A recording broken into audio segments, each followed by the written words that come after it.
I'm looking forward to doing this one with you guys. The future of cricket media. Oh, wow. You're the future of cricket media, right? Definitely not me. Okay. Wait, let's just check the comments. Not about me, no. Yeah. Let's talk about media, the future of cricket media. From when you started playing Bumble to sitting here right now, which I imagine is the pinnacle of your media career, right? the Kimber and Bumble show. Kimber. The Kimber show. That's what we should have called it. Kimber and Bumble. I'm definitely not the future. Have you met him before? Yeah. So he played for England and then he coached for... I get a bit starstruck when I'm with you. How was it? Obviously it's changed a lot, but in terms of it changing, what have you liked the most and what have you not liked the most? Okay. Going back to the 1970s in Australia, on the Australia tour, so we would get to the airport and there'd be a coach waiting to take us and there'd be 16 players, 3 management, that's it. So we get on the coach, that would be 20 people with a scorer, and the media would all get on as well. And we would all travel together and we'd all sit together and chat. That's changed.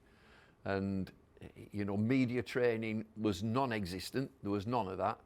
And now the players would be expected to have media training. And just, they're quite banal when they do an interview and so on. And I'd be craving for players, be yourself. You've got 2 minutes to project yourself. Yeah. For people watching to say, oh, good bloke. What a good girl. You know, they're great. So just be yourself. So that is something that I've not liked about making it sterile. The interviews with the players. It's the same answers, isn't it? The same. We're looking forward to the next game, one game at a time, that sort of stuff. Yeah, and it's cliche. Yeah, it's cliche. Yeah. Don't talk to me about skill sets. He executed his skills. Do you mean he played well, or she played well? Processes? Executed a process. You've gone through the process. Oh, please don't. What does it so mean? that really bugs me. Yeah. Just get up. And you know, when I've had a good career in media, I've always, just my dad, who was a very gentle soul, I'm not. And he would always just say, be yourself. And I've done that. And through, you know, it's either right or wrong, and you'll get comment about that. You know, I just be myself. That's just, I'm sorry. If you don't like it, that's who I am. I can't alter that. But don't be something that you're not in media, really. Because all your interviews, 99% of interviews are good news. Yeah. They don't come up to you and say, you were crap today, actually. They don't. You're up there because you've done well. Smile, you know, have a bit of fun, have a bit... The word that you're not allowed to use is banter. I'll use it now. Have a bit of banter. It's good fun. It's cricket, for Christ's sake. It's a game of cricket. And you must find that when, you know, you obviously do lots of stuff, but you interview lots of players and stuff. Have you found a change from when you kind of started doing interviews to now? Is it a little bit more, as Bumble says, do you find players a bit more media trained where you're just like, oh, come on, give me something? I don't want to throw him under the bus, but I interviewed James Taylor, and he was quite young. He was about 19, 20, 21, and I thought he was going to be the next big star of English cricket. I still think he should have been much better than he was. Obviously, then he had the health concerns and everything else. And he really struggled at answering really basic, like, personal questions, not cricket questions. He was fine with cricket. Yeah. The minute I got him onto anything else, like I remember at one stage I said, you know, what kind of movies do you watch? He goes, I just put down, you know, whatever movies you think I should watch, sort of thing. Like, and I was just like, just say you don't like movies. Like, you don't, yeah. And so I do think there was that. I think, so if you want to go through the cricket media, it's really interesting. Essentially, in the old days, most journalists would stay in the same hotels as the players. Yeah. Because they could afford to do that. Organisations would do that. I remember one former cricket journalist saying to me, it's terrible, I don't even get to travel business class anymore, right? Like, that's how it used to be. You traveled around the world, you were looked after by your media organisation, and you stayed in the same hotels, you went to the same bars, the restaurants, whatever. You know how much we get paid, right? The disparity now between what the journalists are earning and what the players are is so different. We are no longer equals in the way that it was when Bumble was playing. In fact, sometimes even the media might have got paid more. Oh, absolutely. Than the players. Yeah, right? definite. Right? That's astonishing. That's how much different it was. And now, if you're a cricket writer now, your main wage is probably about the London average wage, right? You know, and when I started, there was a lot of cricket writers getting paid 6 figures, right, to write cricket. That does not exist at all anymore. There's no money in it. And so it's changed the power dynamic massively. Then the internet was the other big change, right? Cricinfo comes in. Mobile phones. Yeah. Oh, well, mobile phones as well. Yeah, being able to do all that sort of stuff. But from cricket writing perspective, Cricinfo is probably the change, whereas before that everything was newspaper based, and so you only covered your local team, right? If you were England, you covered England. Now we have worldwide coverage. And so, you know, I was probably the first ever global cricket writer, but now there's quite a few people who cover the global game, or they cover 2 or 3 teams because they can. They can watch streams of another country and you know, they can travel quicker and easier to other places. So it's become a lot more egalitarian, and it's become, you know, a lot more in that way. If you're a young cricket writer though now, and you're trying to come through, you're probably not going to be a writer anymore. I just had a friend who left. He worked for Wisden and for Cricinfo. In fact, Saurabh, who we got on the podcast, and he was sort of saying to me, you know, what should I be doing next? And there was another person as well who was about to leave. And I said, start a podcast now, right? You need to have something with clips of you going out online talking about, because I know how much these guys know about the sport, right? Yeah. But people aren't clicking through on the links anymore. No. Twitter and Facebook do not suggest that you should be clicking on. They want to keep you on their platforms.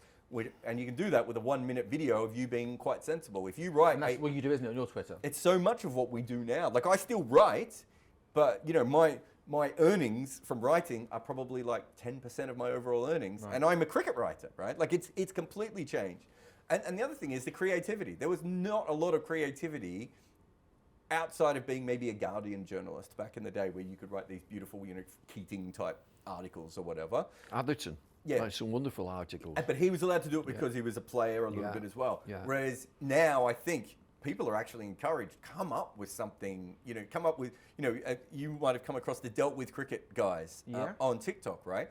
They're not even cricket writers, right? But they're content makers, and they're making this really interesting stuff. And there's heaps of them on TikTok. They're, you know, young women, young men making this really interesting content.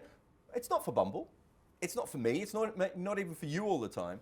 There's a real openness to that. But what there isn't is really as many people traveling around from game to game the way that it was. You know, in my day, it was like a traveling circus, right? You went from this venue to this venue. And when I covered the Big Bash for the first time, I was the only written journalist traveling between the games, right? So the Melbourne writers would write about the Melbourne games, but only the games that were in Melbourne for the Melbourne teams, right? The Adelaide is exactly the same. And so it's become a more distant sport to cover.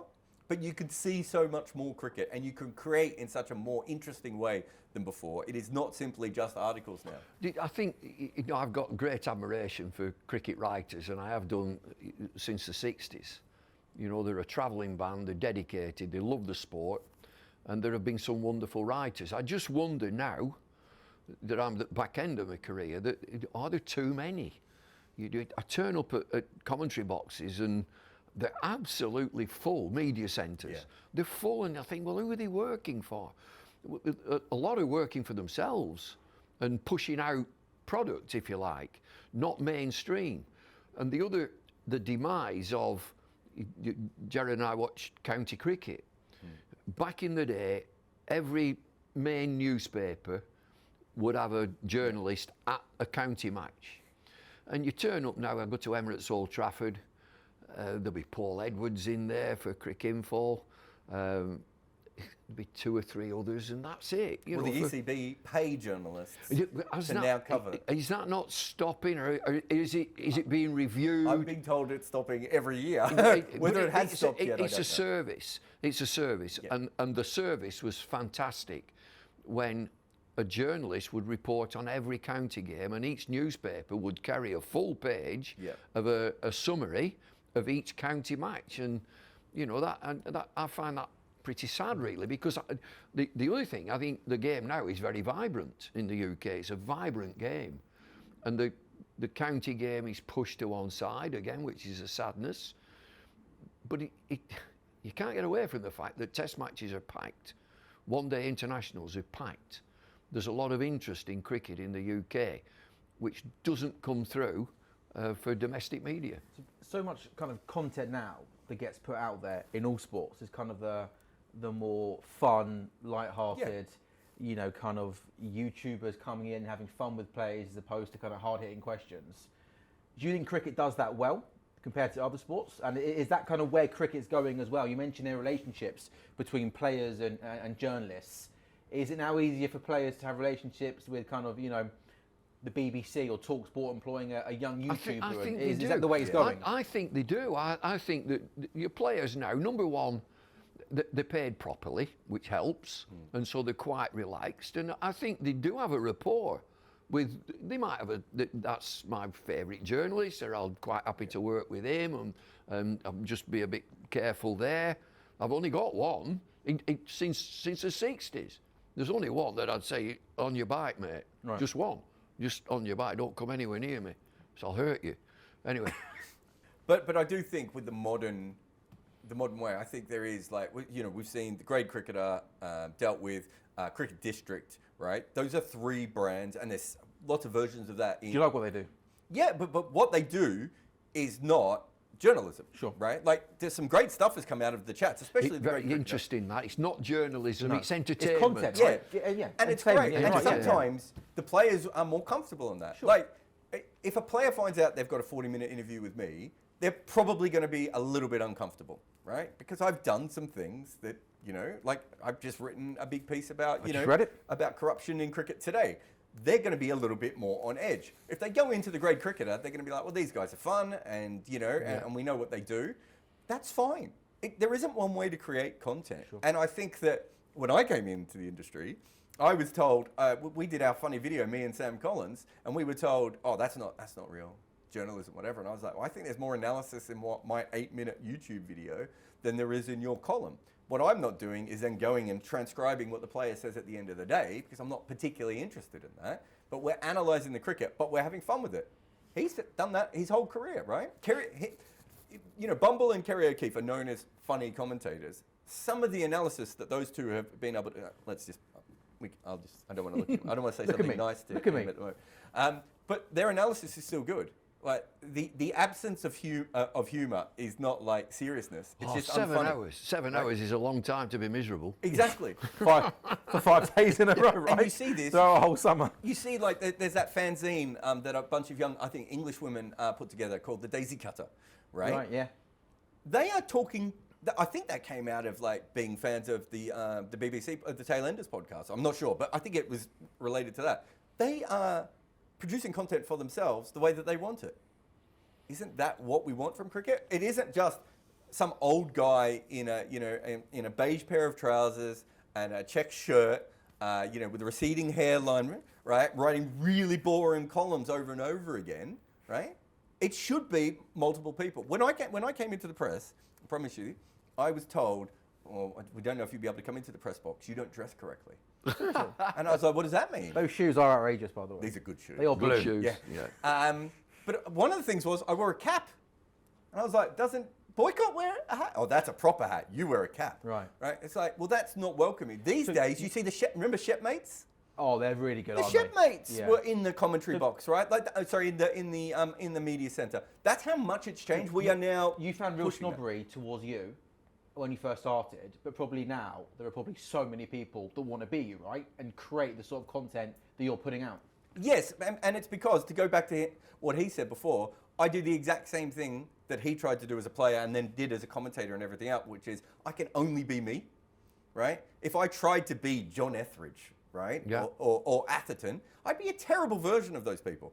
And I'm a decent version of Jarrod Kimber on a good day, right? That's what you have to do.